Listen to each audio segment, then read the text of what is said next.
Book of Genesis. Chapter 46. Israel traveled with all that he had and came to Beersheba and offered sacrifices to the God of his father, Isaac. God spoke to Israel in the visions of the night and said, "Jacob, Jacob." He said, "Here I am." He said, "I am God, the God of your father. Don't be afraid to go down into Egypt, for there I will make of you a great nation. I will go down with you into Egypt. I will also surely bring you up again. Joseph's hand will close your eyes." Jacob rose up from Beersheba, and the sons of Israel carried Jacob, their father, their little ones, and their wives in the wagons which Pharaoh had sent to carry him.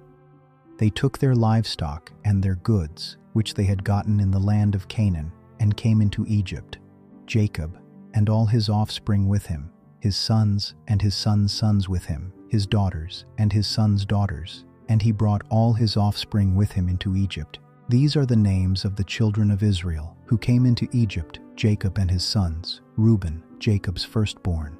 The sons of Reuben, Hanok, Palu, Hezron, and Carmi. The sons of Simeon, Jemuel, Jamin, Ohad, Jachin, Zohar, and Shul, the son of a Canaanite woman.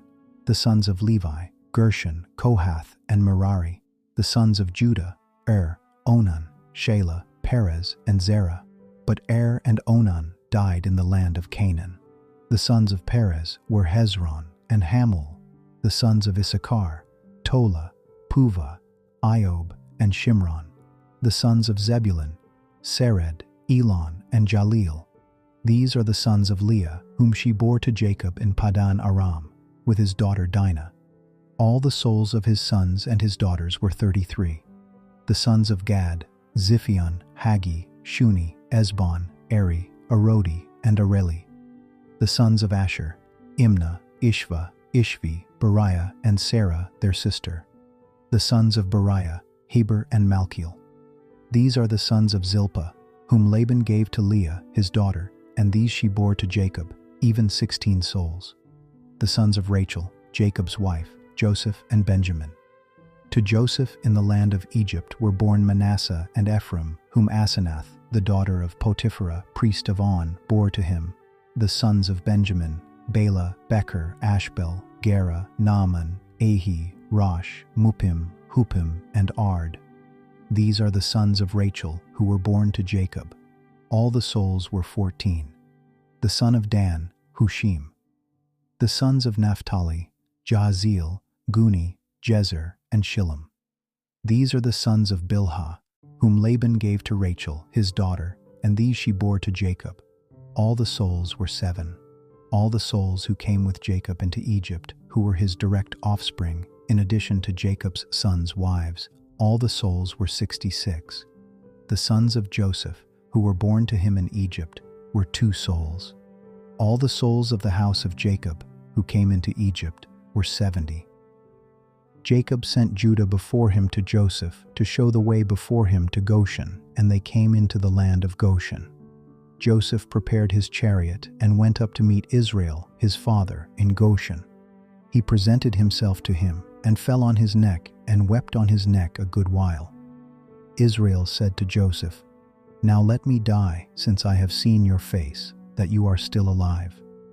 Joseph said to his brothers and to his father's house, "I will go up and speak with Pharaoh, and will tell him, 'My brothers and my father's house, who were in the land of Canaan, have come to me.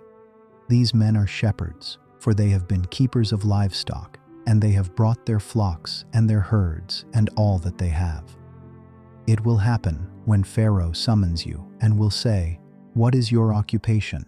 that you shall say, 'Your servants have been keepers of livestock from our youth even until now, both we and our fathers, that you may dwell in the land of Goshen, for every shepherd is an abomination to the Egyptians."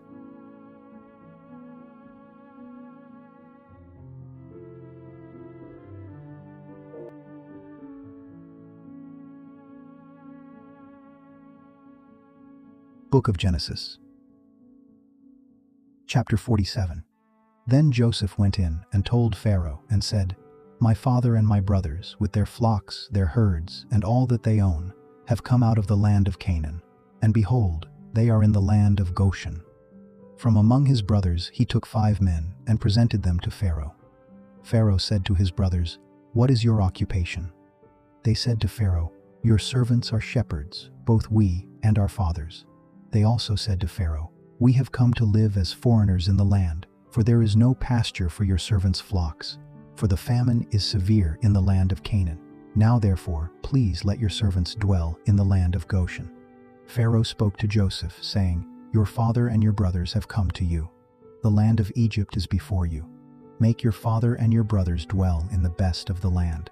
Let them dwell in the land of Goshen. If you know any able men among them, then put them in charge of my livestock." Joseph brought in Jacob, his father, and set him before Pharaoh, and Jacob blessed Pharaoh. Pharaoh said to Jacob, "How old are you?" Jacob said to Pharaoh, "The years of my pilgrimage are 130 years. The days of the years of my life have been few and evil. They have not attained to the days of the years of the life of my fathers in the days of their pilgrimage." Jacob blessed Pharaoh and went out from the presence of Pharaoh. Joseph placed his father and his brothers and gave them a possession in the land of Egypt, in the best of the land, in the land of Ramesses, as Pharaoh had commanded. Joseph provided his father, his brothers, and all of his father's household with bread according to the sizes of their families. There was no bread in all the land, for the famine was very severe, so that the land of Egypt and the land of Canaan fainted by reason of the famine. Joseph gathered up all the money that was found in the land of Egypt and in the land of Canaan for the grain which they bought, and Joseph brought the money into Pharaoh's house. When the money was all spent in the land of Egypt and in the land of Canaan, all the Egyptians came to Joseph and said, "Give us bread, for why should we die in your presence? For our money fails." Joseph said, "Give me your livestock, and I will give you food for your livestock, if your money is gone." They brought their livestock to Joseph, and Joseph gave them bread in exchange for the horses, and for the flocks, and for the herds, and for the donkeys. And he fed them with bread in exchange for all their livestock for that year.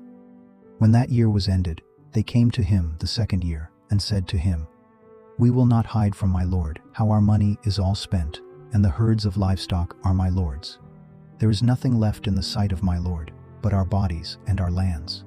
Why should we die before your eyes, both we and our land? Buy us and our land for bread, and we and our land will be servants to Pharaoh.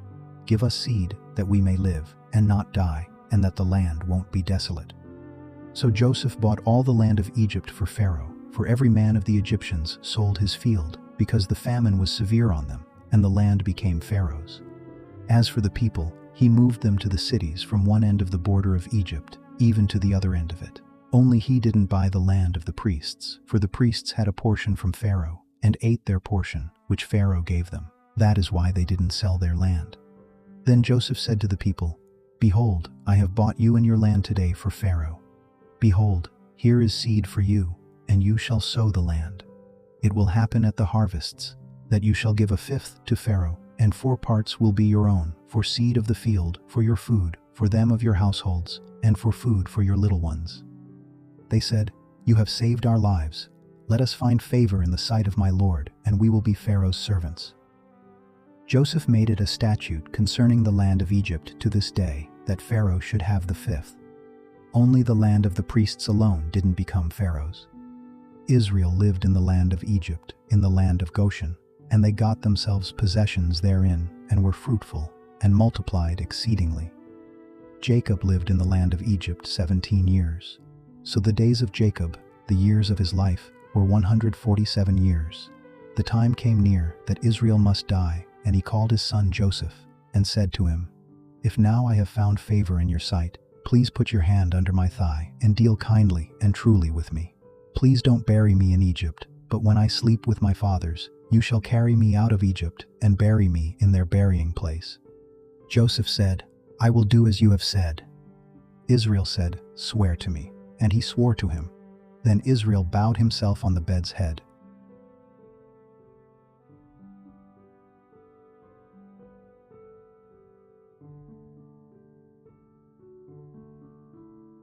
Book of Genesis.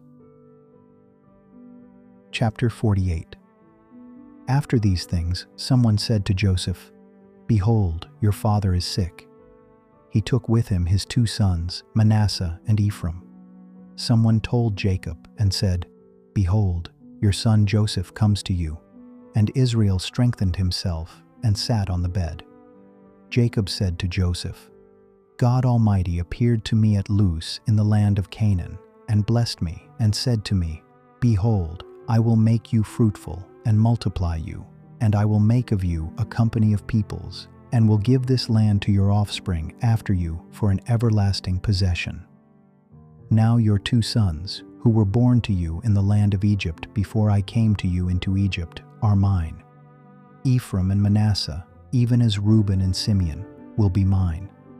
Your offspring, whom you become the father of after them, will be yours. They will be called after the name of their brothers in their inheritance. As for me, when I came from Paddan, Rachel died beside me in the land of Canaan on the way, when there was still some distance to come to Ephrath, and I buried her there on the way to Ephrath, also called Bethlehem." Israel saw Joseph's sons and said, "Who are these?" Joseph said to his father, "They are my sons, whom God has given me here." He said, "Please bring them to me, and I will bless them." Now the eyes of Israel were dim for age, so that he couldn't see well. Joseph brought them near to him, and he kissed them and embraced them. Israel said to Joseph, "I didn't think I would see your face, and behold, God has let me see your offspring also." Joseph brought them out from between his knees, and he bowed himself with his face to the earth. Joseph took them both, Ephraim in his right hand toward Israel's left hand, and Manasseh in his left hand toward Israel's right hand, and brought them near to him. Israel stretched out his right hand and laid it on Ephraim's head, who was the younger, and his left hand on Manasseh's head, guiding his hands knowingly, for Manasseh was the firstborn. He blessed Joseph and said, "The God before whom my fathers Abraham and Isaac walked, the God who has fed me all my life long to this day, the angel who has redeemed me from all evil, bless the lads, and let my name be named on them, and the name of my fathers Abraham and Isaac. Let them grow into a multitude upon the earth." When Joseph saw that his father laid his right hand on the head of Ephraim, it displeased him. He held up his father's hand to remove it from Ephraim's head to Manasseh's head. Joseph said to his father, "Not so, my father, for this is the firstborn. Put your right hand on his head." His father refused and said, "I know, my son, I know. He also will become a people, and he also will be great. However, his younger brother will be greater than he, and his offspring will become a multitude of nations." He blessed them that day, saying, "Israel will bless in your name, saying, 'God make you as Ephraim and as Manasseh.'" He set Ephraim before Manasseh. Israel said to Joseph, "Behold, I am dying, but God will be with you, and bring you again to the land of your fathers. Moreover, I have given to you one portion above your brothers, which I took out of the hand of the Amorite with my sword and with my bow."